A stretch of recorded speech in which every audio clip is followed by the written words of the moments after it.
बंदे की वीडियो मौजूद है। पकड़े गए मेन लीडर्स में से कुछ पकड़े जाएंगे इंशाल्लाह ताला। उनमें से किसी के साथ रैयत नहीं है, ये तो बिल्कुल क्लियर है। पूरे पंजाब में 108 गाड़ियां जलाई गई टोटल, पुलिस की भी और प्राइवेट भी। 23 बिल्डिंग्स थी जिनको नुकसान पहुंचाया गया, जिसमें कोर कमांडर हाउस भी है, जिसमें बैंक भी हैं, जिसमें बहुत सारी डिटेलें अभी आपको नेक्स्ट स्लाइड में बताते हैं। और उसके अलावा जो बाकी डैमेजेस हैं वो भी आपको डिटेल में जाते हैं। आ जाए नेक्स्ट स्लाइड पे आ जाए जी। अगर आप ये देखें, लाहौर में पुलिस के 2 Vigo, 6 Hilux, 12 buses, 1 jail van, 4 bikes और 2 सिंगल केबिन। इसी तरह वासा का डंप ट्रक था, तकरीबन 3, 4, 5, 6 गाड़ियाँ वासा की जली हैं, 8 एम्बुलेंसेज रेस्क्यू 1122 की जली हैं। ऑडी की पूरा जो शोरूम उन्होंने जलाया है उसमें उनकी एक गाड़ी पूरी जल गई, बाकी को नुकसान पहुंचा।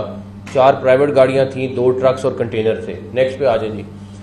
इसी तरह CSG स्टोर भी इसी तरह उन्होंने पूरा लूटा भी है और जलाया भी है। आपको वीडियो दिखाते हैं जिसमें उन्होंने बाकायदा टीमें उन्होंने बनाई हैं, जिन्होंने सेफ सिटी के कैमरों के पास गए हैं और उन्होंने जाके कैमरे, अच्छा सिर्फ कैमरे नहीं जलाए, उसके साथ जो उनका एक केबिन सा बना होता है स्विच वाला, उसको तोड़ा है, उसको जलाया है, उसमें से उसकी वो हार्ड ड्राइव निकाली है, उसको तोड़ा। वीडियो में भी है हमारे पास, आपको वो वीडियो भी दिखाते हैं साथ। इसी तरह ये लाहौर की बाकी प्रॉपर्टी, इसकी डिटेल हम आपके साथ अभी शेयर भी कर लेते हैं। ये सारी वो डिटेल्स हैं जो उन्होंने लाहौर में कहीं पे उनके हाथ में जनरेटर लगा है वो उन्होंने तोड़ा है, नुकसान जो उनके हाथ में चीज़ आई है वो उन्होंने पूरी की है। एक्चुअली ये एक पॉलिटिकल पार्टी का प्रोटेस्ट था जो लिबर्टी राउंड अबाउट पे हुआ, और वो पहले भी लिबर्टी राउंड अबाउट पे प्रोटेस्ट करते रहे। और एक प्रोटेस्ट हर पॉलिटिकल पार्टी का राइट है, जो वो करना चाहे तो वो करे, लेकिन उसके बाद वो पॉलिटिकल वर्कर्स जब कैंट पहुंचते हैं तो वो टेररिस्ट में कन्वर्ट हो जाते हैं, क्योंकि जो जिना हाउस पे हमला है वो पॉलिटिकल पार्टी का वर्कर नहीं कर सकता, वो टेररिस्ट ने किया है। उसमें तकरीबन 400 लोग हैं जिन्होंने जिना हाउस के अंदर हमला किया है, और तकरीबन 3400 लोग हैं जिन्होंने जिना हाउस के बाहर थे। अब इसमें हम एक चीज़ क्लियर कर दें कि चाहे जो मर्जी हो जाए, हम इन लोगों को, इनमें से जब तक एक एक बंदा अरेस्ट नहीं होता हम आराम से नहीं बैठेंगे। ये कोई नॉर्मल केस नहीं है कि जी हमने आज प्रेस कॉन्फ्रेंस करनी है और कल इसको छोड़ देना है। ये आने वाले वक्त में चाहे कोई भी आई थिंक इस कुर्सी पे बैठा होगा वो बाउंड भी है, और उसका फ़र्ज़ भी है कि इस केस को अंजाम तक पहुंचाना है, और जो लोग इसमें रिस्पॉन्सिबल टेररिस्ट हैं उनको सज़ा देनी है। दूसरी बात, इसमें कोई डाउट नहीं है, सारी एविडेंसेस मौजूद हैं कि ये एक प्री प्लान चीज़ थी, और उसको प्रॉपर प्लान करके उनको पहले से ये कन्वेट था कि ये किस तरीके से अटैक होना है, किन किन जगहों पे अटैक होना है, चाहे वो GHQ है, चाहे वो इंटेलिजेंस एजेंसी का फैसलाबाद का दफ्तर है, चाहे वो इंटेलिजेंस एजेंसी का पिंडी में दफ्तर है, चाहे वो अस्करी टावर है, चाहे वो कोर कमांडर हाउस है, कोई भी जगह थी, प्रॉपरली उनकी लिस्टों में मौजूद था। और आपको एक और चीज़ बताऊं, अभी हम उसको ज़्यादा डिटेल में नहीं जा सकते, जिन्होंने जाके कोर कमांडर हाउस जलाया है वही लोग, उनमें से एक स्पेसिफिक नंबर है, वो वही टीम निकलती है और जाके अस्करी को जलाती है। तो इस तरह नहीं है कि वो एक मॉब था और चला गया और उन्होंने जाके कर दिया, वही टीम निकली है और उन्होंने वही शवाहिद मौजूद हैं कि वो वहाँ पे अस्करी को भी जला, अस्करी टावर को भी जला रहे हैं। तो वो प्रॉपरली प्लान था सारा कुछ। और इसके जो मेन कल्प्रिट्स थे और जो कुछ पकड़े गए मेन लीडर्स में से कुछ पकड़े जाएंगे इंशाल्लाह ताला, उनमें से किसी के साथ रैयत नहीं है, ये तो बिल्कुल क्लियर है। तो इसको खैर जल्दी से ख़त्म कर लेते हैं, फिर उसके बाद नेक्स्ट आ जाएंगे। इसी तरह मियाँ वाली में जी फायर ब्रिगेड की गाड़ियाँ हैं, उनका जुडिशल कॉम्प्लेक्स की में गाड़ियाँ खड़ी थी, 7 वो जलाई गई हैं, प्राइवेट एक गाड़ी जली है। सारी वीडियो आप लोगों ने देखी हुई है, इसमें मेरा नहीं ख्याल कोई ऐसी नई चीज़ है। सिर्फ ये है कि ये सारे के सारे, बस ठीक है जी, सारे के सारे टारगेट्स वो हैं जो तालिबान की हिट लिस्ट के टारगेट्स थे, और ये आप लोगों के लिए भी कोई नई इन्फॉर्मेशन नहीं है। जब भी थ्रेट्स वगैरह आते हैं आप लोगों के पास भी शेयर हो जाते हैं, तो ये वही बिल्डिंग्स हैं, वही प्रॉपर्टीज़ हैं जिसको तालिबान निशाना बनाना चाहते थे या कुछ मौक़ों पे उन्होंने बनाया हुआ भी है, और उसी को टारगेट किया गया। इसमें कोई दूसरा डाउट नहीं है।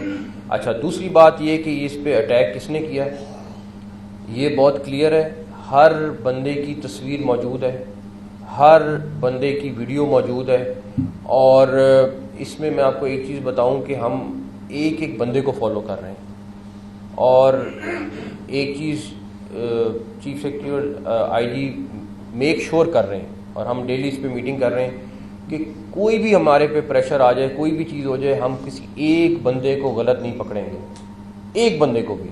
हमें जो मर्ज़ी कोई कहे, बट हम पकड़ेंगे असल बंदे जिन्होंने एक्चुअल में अटैक किया। तो ये हमारा बिल्कुल क्लियर पॉलिसी है इसके बारे में। चाहे हमें जितनी मर्जी देर लगे इसको पकड़ने में, हम बिल्कुल इसमें क्लियर हैं। लेकिन उन बंदों को पकड़ना जितने वो हमारी जिम्मेदारी है, उनका ट्रायल कराना, चाहे हमें दिन रात उस ट्रायल के लिए मेहनत करनी पड़े, दिन रात उनकी अदालतें लगवानी पड़े, और जितनी जल्दी इस केस को कंक्लूड कराना है, ये हमारा मकसद है।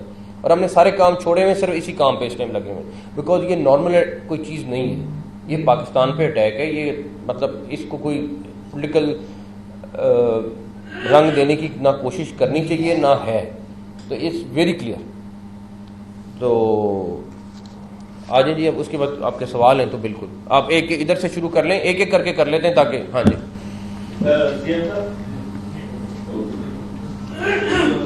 जैसे आपने बताया बड़ा लंबा जो काम हुआ है,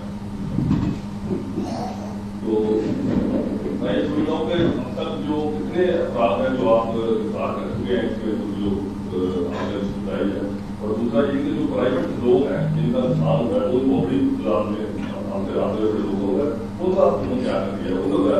चीफ सेक्रेटरी साहब प्राइवेट लोगों के लिए चीफ सेक्रेटरी साहब खुद उसको हेड कर रहे हैं कमेटी को, ये एस्टिमेट बनवा रहे हैं, जो कुछ हो सकता हम करेंगे। जहाँ तक नहीं अरेस्ट की बात, डॉक्टर साहब अभी तक टोटल अरेस्ट का नंबर जरा जल्दी से बता दें ताकि हम। 2135 टोटल अभी तक अरेस्ट हो चुके हैं। हाँ जी, नेक्स्ट अरसान साहब। इस सारे 9 मई को जो कुछ हुआ उसमें पुलिस भी थी, फौज भी थी, रेंजर भी थे, लेकिन मुझे ये महसूस हुआ कि रिस्ट्रेंट की कोई पॉलिसी थी जिसको बकायदा फॉलो किया गया। जमानबाद में भी 700 पुलिस वाले थे, उनकी 2-3 दफा वापसी की तरफ उनको कहा गया कि किया गया कि क्या पॉलिसी थी, क्या इससे आप समझते हैं कि जो मोरल है पुलिस फोर्स का वो डाउन नहीं हुआ? आप सही कह रहे हैं, पॉलिसी बिल्कुल थी, और वो पॉलिसी मेरी तरफ से गई हुई थी, और पुलिस वालों ने कई दफ़ा शिकवा भी किया कि आप सिर्फ हमें पत्थर खाने के लिए भेज रहे होते हैं। इनको बहुत सख्ती से ताकीद थी कि किसी भी सूरत में गोली नहीं चलानी, किसी भी सूरत में कोई भी चीज़ हो जाए आपको गोली चलाने की इजाज़त नहीं होगी, बल्कि मेजॉरिटी जगहों पे इनको वेपन्स के बगैर भेजा जाता था, चाहे वो रेड्स हों चाहे कोई और चीज़ें। इन्होंने कई दफ़ा मुझसे शिकवा भी किया, लेकिन इनको मैंने वो बात नहीं मानी। अब बड़ी क्लियर पिछले 2-3 दिन में हमने पॉलिसी क्लियर कर दी है कि अगर कोई गवर्नमेंट बिल्डिंग में घुसेगा तो जो कानून कहता है उसके ऊपर ये अमल करेंगे, जो उनके पास कानून में पावर है उसके हिसाब से ये चलेंगे।